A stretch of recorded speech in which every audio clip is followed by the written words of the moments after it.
Yo, what's going on? It's your boy, Kuya P. I'm here with the Checkpoint Squad, Brian Sapp, Webster Style. We are here to give you another infamous trailer reaction. We have a big epic returning our way. It's called Avatar, y'all, The Way of the Water. You ready to check this one out? It's only been a decade. Let's go. Right. Right. What, 13 years? I mean, you see the detail they put into these movies. Oh, yeah. Let's think. Somebody who was born when this first one came out is now in high school. Right. So crazy. Oh, man. We're old. So It looks amazing, though. Even just from this, it looks amazing. it does look amazing. We're finally starting to see what the water looks like on this planet and stuff, like in detail. Yeah, we never saw the water, did we, on the first one? It was No, not really. Highlight. We saw the clips, but not really. Like, they flew down in the water, if I remember correctly. It's been so long since I watched this movie. Well, this first one. Look at this. It's been since the theater for me, to be honest with you. Exactly, yeah. Like, I really didn't catch it when they re-aired it. I even bought the Blu-ray and DVDs, but didn't watch it. This is one of those movies where it's beautiful, it's wonderful, it's great, at least the first one. But if you saw it in 3D and how that was literally the only movie that 3D was even worth it. Yeah. But after seeing that, having that experience, because Avatar 1 was an experience. Yeah. Why would you watch it on Blu-ray or on regular TV? Because it's just not the same. It's like any other movie, and Avatar really was an experience. And I'm looking forward to this because that experience is unmatched. A lot of movies tried to do it since then, and you see now nothing is advertised for 3D anymore. Yeah, because they all failed. true. Yeah, It looks beautiful. great. The Way of the Water. It's amazing how it looks even better than what it did 13 years ago. Yeah, Like, it's ridiculous. Yeah. And then they filmed like 3 or 4 of them back to back or something like that. It's like a whole I think series they did of do something like that for this rollout. Yeah, so that was smart. Use that money wisely. Lord of the Rings strategy. So for me personally, real quick, like we talked about, like we saw it in theaters, and that was for me the last time I really saw it. And then I then bought the Blu-ray DVD or whatever, right? And then to go along with that, you're gonna call me a fool on this. I actually was one of those that bought a 3D TV to go along with it, and I never used the 3D component of my 3D TV. I even got like the Verizon subscription to have the additional 3D channels that was offered to it. But because at the time my daughter Madison, she was, I think, newly born or whatever, baby. When was I thinking I was going to have the time to do that? So all that wasted money. I bought a 3D TV, 3D subscription that I paid for like a whole year for those additional channels and stuff. And then I even bought, when the Blu-rays would drop, I would always want to get the 3D version. And I've yet to watch any of them. And I still have them all and all that. It's just, think about it. You know how much more we had to pay for those extra things, right? Yeah. It's all that wasted money. Like, looking back at it, like, God damn. I mean, you had a goal in mind, and you set out to achieve it. I had hope. Exactly. You had hope, and you did what you could. It just, didn't pan out in your direction, but that's okay. That's okay. Because at least you have that wonderful story to tell every time we reference. How fool I was. So what do you think, Brian? Were you enamored by the first Avatar? And yes, are you feeling this comeback?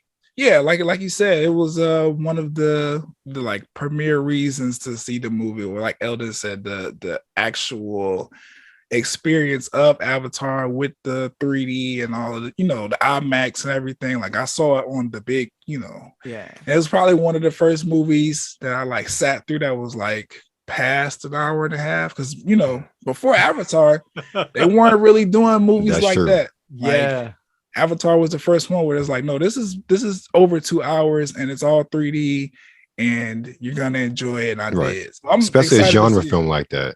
Yeah. Mm-hmm.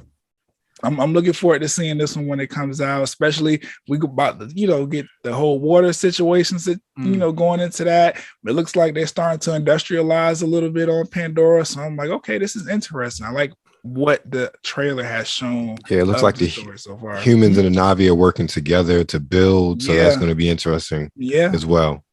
Right. I hope this plot is not about how this working together somehow tarnishes the sacred ecosystem of the water area of Pandora. I don't know. I just feel like the story is gonna look. You already know we didn't go to Avatar. Look, the first story was generic. Is from a indigenous people standpoint, it's a story that we know that is old as time, especially in the Western world. Okay. Yes. Yeah. So it's we understand it. So just look, you probably laid out some plot points right there. Well, guys, a little clairvoyance here. Who knows? But that's for me. So that's why, with what you guys are saying, that's why I'm kind of, to be honest, a little lukewarm mixed on it. If you will. Like, I really enjoyed it when we first saw it. It was, entertainment changing.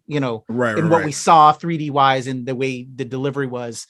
It was, ahead of its time. Mm-hmm. But now, going back to the well on it, I don't know. For me, I'm kind of just lukewarm, and just also from an indigenous standpoint and cultural wise, it's borrowing from like Pacific Islander culture in a way, and then knowing what my Pacific Islander brothers and sisters are going through and just everything like that. Like right now, currently in Hawaii, like a lot of people, with the pandemic and everything coming to there and bringing flus and, what I'm saying, just like we know what we know from back when the Europeans came into America and just killing off and all of them. You know what I'm saying? So it's like it kind of mixes it up. Like, come on, man. Like, we know how y'all roll, white people. I'm sorry, I'm getting ready. Like, that's what I'm saying. Like, I don't know. No, definitely. I see where you're coming from with that. Yeah. We understand, but I will say this. I understand what you're saying, Kuya P. But I think that for those who don't comprehend, I think having that sort of pill is a way that they can start to comprehend. And I think a lot of people comprehended some of those plights and those stories and that history because of Avatar and the discussion that happened around it. And again, Avatar is a super deep movie, and I'm not going to give it that kind of justice. Avatar is a spectacle. It's James Cameron. It's spectacle. We love him for that. Yeah. So I'll say with this one, we're probably going to get, some of that allegory for real world sort of stuff, but it's spectacle. And I think that this is going to be either make it or break it based on 3D rollout, because nobody's talked about that or cared about that in a very long time, especially with the pandemic. Yeah. Right. And if we don't have that saturation and that novelty of 3D like we did, I can't see it. It's not going to do what it did before. Let's just get real. It's not going to be the highest grossing movie ever. The movie going public has moved on past that 13 years ago. We've had a lot of movies in 13 years that have just like, whoa. I mean, look at this past weekend. Look where you just came from, Brian. I mean, it's almost $200 million in a weekend. So I say all this to say, I think if it's not 3D, it may not be as special anymore. Like it was, and I think it's going to be the rookie. It looks beautiful. It looks wonderful. I am looking forward to watching it, and that is definitely a movie you need to see in the theater. But I want to see it in 3D.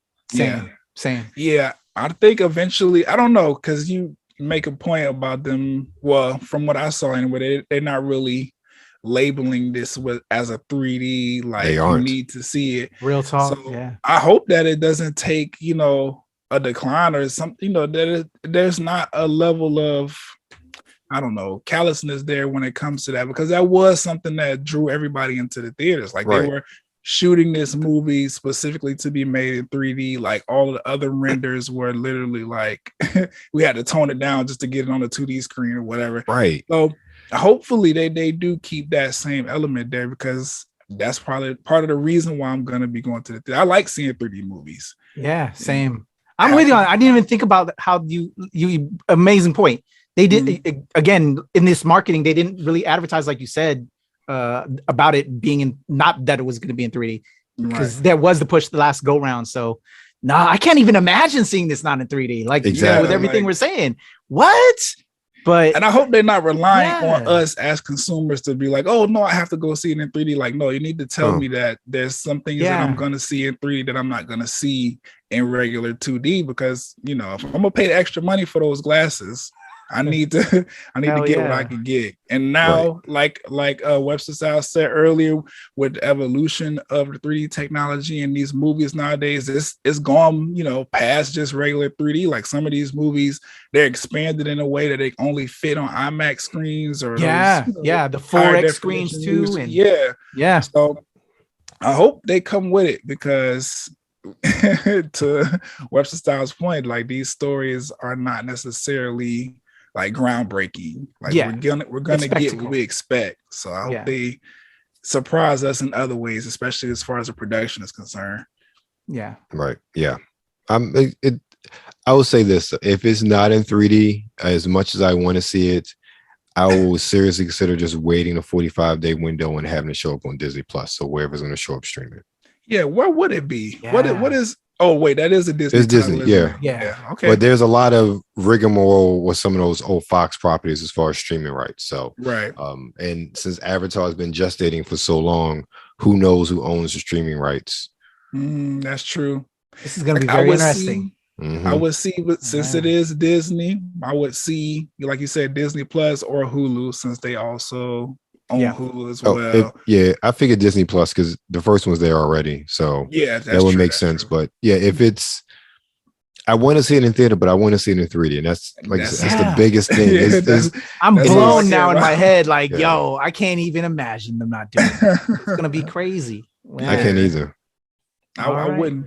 I'm going to just look for a 3D ticket. And hopefully I'm not like, you know what? I waste my money.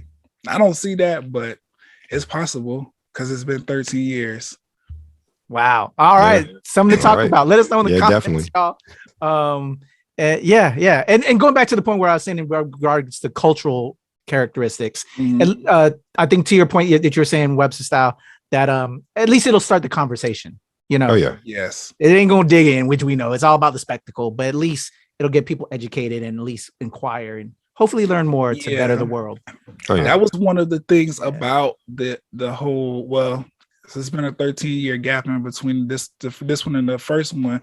That was one of the things that kind of made me want to go back and rewatch the first one, was, seeing how the movie aged and what people had to say about it from a cultural standpoint. So hopefully, since it's been some time, they've taken those things into consideration and actually told the story. Yeah, like kind of giving us a story that's a little bit more representative of the things that they're trying to portray. So there we go. We'll see. Yes, sirs. All right. Webster Style, how can they reach out to you to talk all about Avatar? You can find me on social media. You can find me at Webster Style on Instagram and on Twitter. Also find me at Sotorian Geek on Instagram, and then find me on TikTok at _Webster Style. And of course, everything Webster Style can always be found at websterstyle.com. There we go. Brian Saff. Same way, Instagram, Twitter, TikTok. This is me, this is the podcast. And then this is where we are on YouTube. Well, yes. Nerds Rule the World over on YouTube. There you go. Follow Brian, follow Webster Style. For me, it's the Legend Kuya P on Twitter, TikTok, Twitter, TikTok, NIG. I was like running over all my words. And of course, here at the NRW on Release Wednesday, where nerds rule the world. Let us know if you're going to check out Avatar in the comments below.